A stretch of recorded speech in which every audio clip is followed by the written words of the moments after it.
Bismillahirrahmanirrahim. Thank you, Mr. Speaker. I would like to congratulate the Prime Minister and the Finance Minister on presenting the 5th consecutive budget. And it's a happy augury that a development budget of more than ₹1 trillion has been proposed, 40% more than previous years. The fiscal deficit has gone down to 4%. The foreign exchange reserves are over $16 billion, and the per capita income has increased. Inflation is at 4% from the 7.4% of previous years. The budget is a balanced budget based upon the ground realities of the people of Pakistan. Mr. Speaker, I think it would be relevant here to point out that the agriculture plays a pivotal role in the economy of Pakistan, and the growth rate, the increasing growth rate, is largely fueled and spurred by a good season of crops that we had this year. In this context, I think the government needs to be given credit for some of the good incentives given to the smaller farmers. For example, the crop loan insurance scheme, concessions of duty on livestock and dairy, elimination of sales tax on pesticides, and exemption of custom duty on cool chain machinery. However, since agriculture is the mainstay of Pakistani economy, I think not only that these incentives should continue, but also that more incentives need to be given, some of which are the loan given to small farmers should be increased from the proposed 50,000 rupees to at least 200,000 rupees, and the discrepancy between the markup rate on industrial and agricultural loans should be decreased, if not eliminated. I would propose a markup rate of 7%. It would also be pertinent here to talk about food security, especially in the context of the crisis of climate change that our planet is facing. Mr. Speaker, climate change is an existential issue that can have devastating effects on the planet. It can have very harsh, ubiquitous, and sometimes irreversible effects on the planet, which are apparent in the current scenario where the planet is facing droughts and extreme weather conditions, uncertain weather conditions, and these things need to be taken into account. And Mr. Speaker, I would like to commend your role, especially. You've taken a lead role in this area, in that the Parliament of Pakistan, because of your efforts, becomes the first parliament in the world to go green.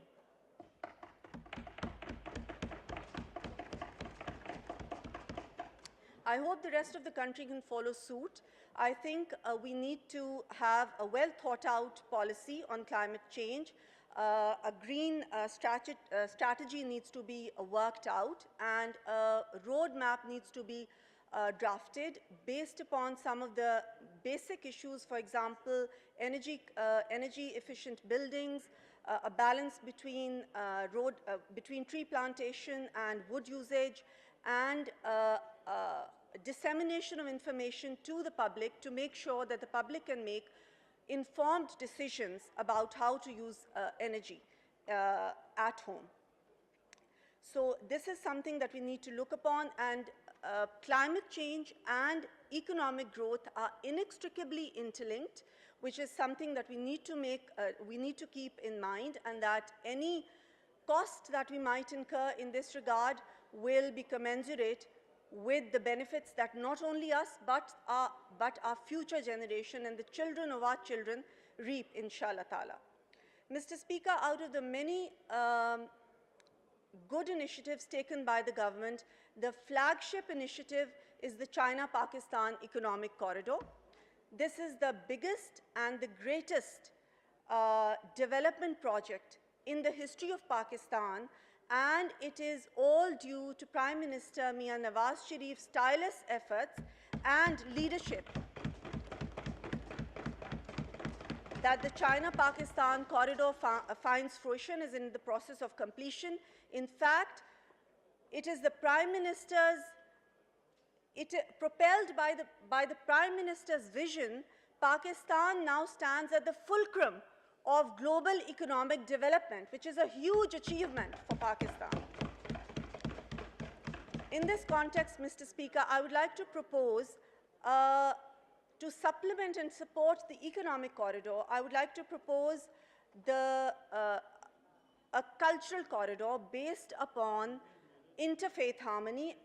As you're aware, there are many, some of the holiest sites of various religions are to be found in Pakistan. For example, Guru Nanak's birthplace, the Gurdwara in Nankana Sahib, Taxila is for the Buddhists, and Katasraj for Hindus. So based upon this, if we launch a cultural corridor, it would help not only to promote and preserve these historical sites, but it would also help to counter the pernicious propaganda by India that Pakistan is becoming an isolated state. That propaganda has already largely been debunked, but with the launching of this cultural corridor, we would be able to show the world, we would be able to exhibit the soft power of Pakistan to the world, and we would be able to show the world that Pakistan is the hub of economic connectivity, of cultural connectivity, and it is a pluralistic state that encourages and promotes interfaith harmony and religious tolerance. At this point, I think it would also be pertinent to point out that none of these projects would find fruition if it was not that Pakistan was able to achieve a state of safety in our country, and that has largely also been able to be achieved. The menace of terrorism has largely been eliminated due to the Prime Minister's vision in collaboration with the Pak Armed Forces, who have played a crucial role not only in achieving safety within Pakistan, but also they have played an important role in international peacekeeping. And so I think it's a timely and a laudable decision to increase the defense budget, which has now been increased to 920 billion, which is a 9.5% increase from previous years. Special allowances have also been kept for the armed forces personnel, and a budget of rupees 180 billion has been proposed for the pensions of the armed forces personnel. Especially, this is pertinent in today's world when you're facing a real threat from India. The belligerent and the truculent attitude that India is evincing of late across the line of control, the tension is increasing, and also there's an organized campaign of state-sanctioned violence in Kashmir. In this regard, I would also like to appreciate the Prime Minister's initiative of sending special envoys to various parts of the world.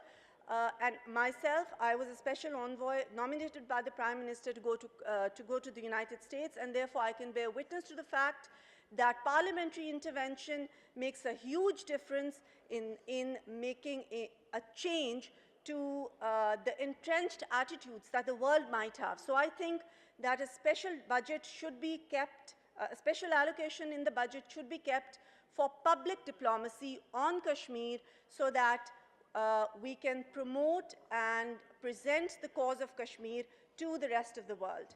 Finally, Mr. Speaker, as Tip O'Neill, a famous speaker of the United States House of Representatives, once said, all politics is local. In this regard, there are three issues regarding my own constituency in Nankana Sahib that I would like to present to you. These issues are extremely important.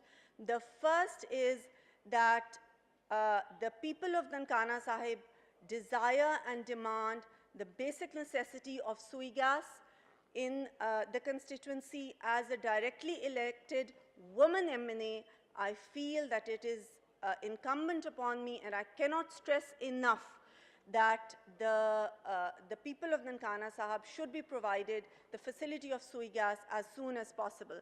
Secondly, Nankana Sahib, as you know, is a city of historical importance which resonates internationally since it is the birthplace of Baba Guru Nanak Sahib. In principle, the Baba Guru Nanak University has been approved by the government. I would like to urge the government to make sure that the Baba Guru Nanak University finds its true abode, which is the city of Nankana Sahib. And no amount of petty politicking should be allowed to be detrimental to this project, which is a historical project. It will not only attract international students of the Sikh community, but it will also help to make sure that Nankana Sahib becomes a hub of commerce and trade in Pakistan. So I would like to urge the government that the Guru Nanak University is made established in Nankana Sahib. Thirdly, most of the land of Nankana Sahib is under the aegis of the Evacuee Trust Board of Pakistan. Most of the people of Nankana Sahib are facing problems due to this, as there is no regulatory framework in place to monitor the activities of the Evacuee Trust Board in Pakistan. So not only are the agriculturists who have been tilling this land since 1947, since the inception of Pakistan, they are facing problems, as well as the people of Nankana Sahib who want to have housing projects because there is no other place where they can go and live or where they can build their houses. For example, there is the lawyers' housing project which has been approved by the government but lies dormant. So I would urge the government to please make sure that these issues are solved as quickly as possible for the people of Nankana Sahib. I would like to end with a sher. तुंदिए बादे मुखालिफ से ना घबरा ए उकाब, तुंदिए बादे मुखालिफ से ना घबरा ए उकाब, ये तो चलती है तुझे ऊंचा उड़ाने के लिए. पाकिस्तान जिंदाबाद. Thank you very much.